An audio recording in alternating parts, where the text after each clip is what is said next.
Welcome to the video tutorial for DegreeWorks. DegreeWorks is the online auditing tool adopted by Georgia College to aid in your degree completion by giving you a picture of degree requirements. DegreeWorks can keep you on track to graduate by auditing your current requirements, creating what-if options to add or change majors, and a planning tool to lay out classes for future terms. This tutorial will instruct the user on the fundamental basics of DegreeWorks. We will begin by opening up Georgia College's Unify portal at unify.gcsu.edu. I'll use Internet Explorer because IE normally runs DegreeWorks more smoothly than Chrome or Firefox. Do be aware that the software does require the use of pop-ups, so be sure to allow if prompted. When you get to Unify, you will enter your email address, your password, click Login, click the pause icon, click on Student Services, Student Records. The ninth option down is DegreeWorks. Submit the term, and it will automatically open and load your student information. It will include your student ID number, your name, the degree and major that you are pursuing, your classification, and the last time that the audit was run, which should always say today because it's updated each time you open DegreeWorks. If you look under your GCID number and your name, you will see two options. One of them is a Worksheets tab. Under the Worksheets tab, you can see a What If scenario. What If can allow you to see different scenarios if you change or add a major or a minor. Next to the Worksheets tab, you see a Planners tab. The Planner allows you to create a plan to determine what classes you need to take, when you need to take them. It can accurately plan for graduation term by term. You will not have a Notes tab. If you continue to the right, you'll see a class history link. If you open this link, it'll show all of the classes that you have taken or registered for, including any transfer work, in chronological order. Further down the audit, you will find the student information, much of which is the same as above. I do want to point out that I am using a test student to prevent compromising confidentiality issues. This part of the audit will show the student name, the GCID number, the student level being undergraduate or graduate, the class status, and the first term that the student took classes at Georgia College. In the second column, it's going to show what college the major belongs to and what degree the student is pursuing, along with any majors, minors, or concentrations. So in this instance, she's pursuing a Bachelor of Arts with a major in sociology, a major of art with a concentration in studio art, and a minor in Spanish. And the next column, it'll show the institutional hours earned, the institutional GPA, transfer hours earned. This will include any AP credit or CLEP credit or any credit received from another institution. The overall hours earned will include the transfer hours and the institutional hours. And then you have an overall GPA. The student's academic standing will be here. And then it'll show any registration holds that the student may have. In this instance, I'm a Tester has not come to see her advisor yet, so she will not be able to register until that advisor hold is removed. She also has two undergraduate admissions holds. She can find out what these admissions holds are by calling the number 2774.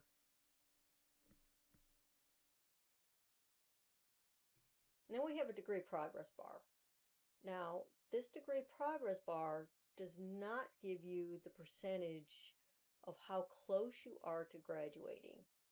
It is the number of boxes that are checked below. Now, if you're an undeclared student, the only requirements that you have in DegreeWorks right now are your core curriculum requirements and your additional degree requirements. So this box, or this line right here, could actually show that you're 90% complete. But again, it's only counting the number of boxes. And as soon as you declare a major, this will drop down considerably. So just kind of keep that in mind. That is just the number of boxes that are checked below. It does not indicate how close you are to graduating. Now, we have two numbers. We have this institutional hours earned and your overall hours here. And then when you come down here, it says you have 120 credit hours required to graduate. And you currently have 3 and you need 117 more. This is really important as far as graduation goes. The University System of Georgia has a rule that you cannot use wellness courses or orientation or first-year academic seminar courses to go toward your 120 hours to graduate. So these numbers are going to subtract your first-year academic seminar courses and your wellness courses. These numbers will show them as earned hours. So this is what you need to look at for graduation. At Georgia College, you're required to take 39 hours at junior and senior level courses, which are 3,000 to 4,000 level courses, or upper division courses. Different advisors call them different things, but just keep in mind that anything that's a junior or senior level course is normally 3,000, 4,000, and they're also considered upper division courses. Now, to complete these 39 hours, you can either do that in your major, you can do it with elective courses, or you can do it with a minor course. It just has to be 39 upper division hours. And a minimum of 40 credit hours must be taken at Georgia College. What this means is a student can't take 95 hours at another school and come to Georgia College and take 25 hours and get a degree from Georgia College. They have to have 40 hours here. And they also have to have at least 21 upper division 3,000 to 4,000 level classes at Georgia College. And there are some other rules depending on what major you are. So you would need to check the catalog for specific requirements on those. So when you go down a little bit further, it's going to show you core curriculum requirements. Now keep in mind, these core curriculum requirements are slightly different depending on if you're planning on being a nurse, if you're planning on going into some of the sciences, biology, depending on what major you are, or if you're a non-science major or business requirements on those. And then you go into your major requirements. So when you go down a little bit further, different for it's going to show you core for every requirements. Now keep in mind these core curriculum finish out the section. You're looking at additional degree requirements. If you're planning on being academic seminar class, if you're planning on going into some of the sciences, if you're a transfer student, if you took an orientation class, or if you're a non-science major or a business major. If you brought in over 30 hours, we will waive this requirement for you. Your U.S. and Georgia history requirement, your U.S. and Georgia Constitution requirement, which you can also take tests through for the testing center.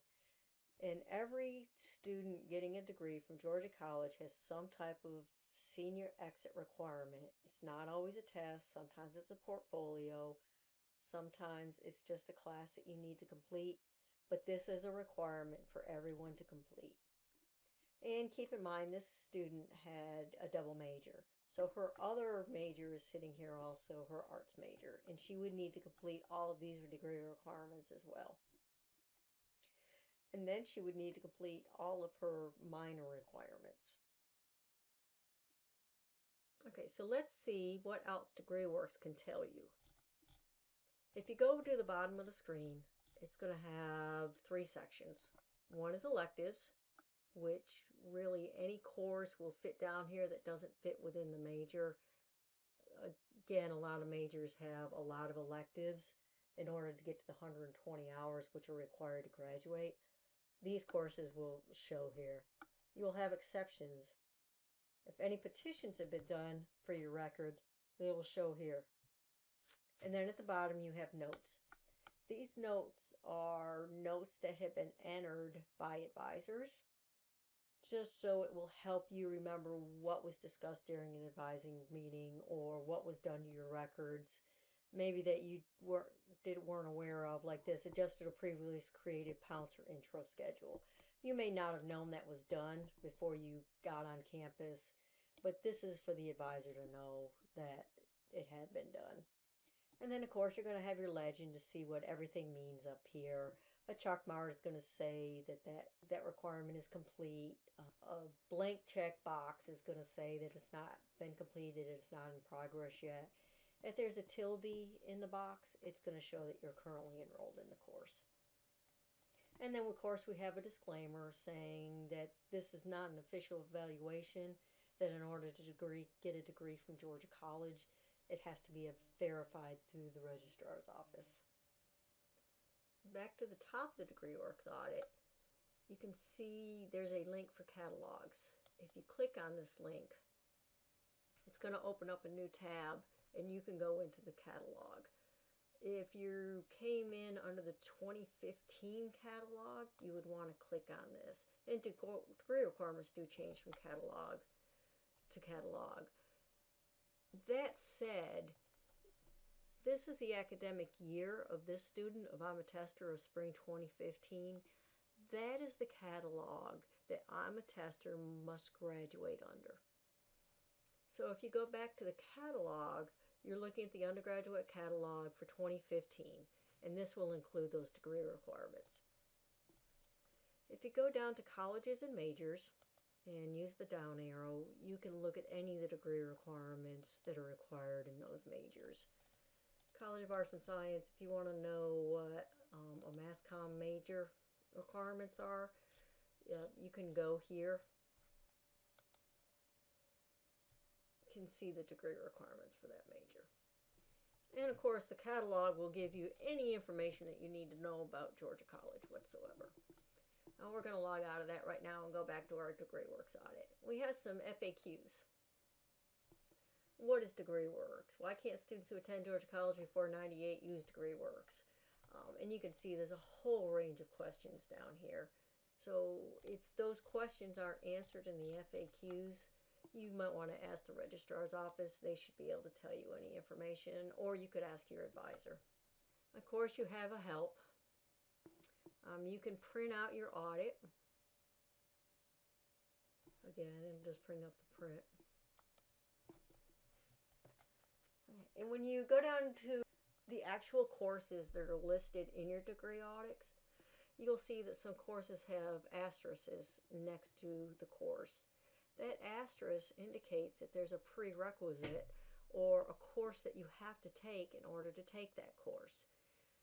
So basically, if you click on English 1102, it'll bring up the course description. And it says the prerequisite is a grade of C or better in English 1101. So you know that you cannot take English 1102 before you have English 1101.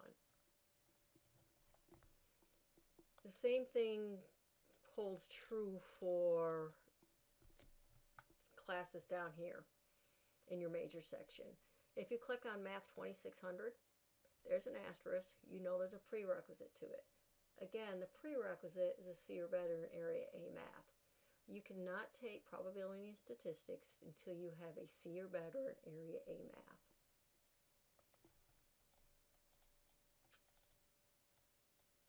Again, we'll go down and look at your language requirements. Spanish 2001. Prerequisite is Spanish 1002 or equivalent. So you cannot take Spanish 2001, which is Spanish 3, before you have Spanish 2. And honestly, that is about all there is to say with DegreeWorks. There is a lot of information here.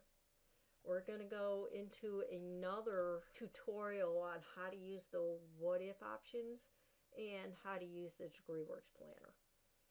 See you in the next tutorial.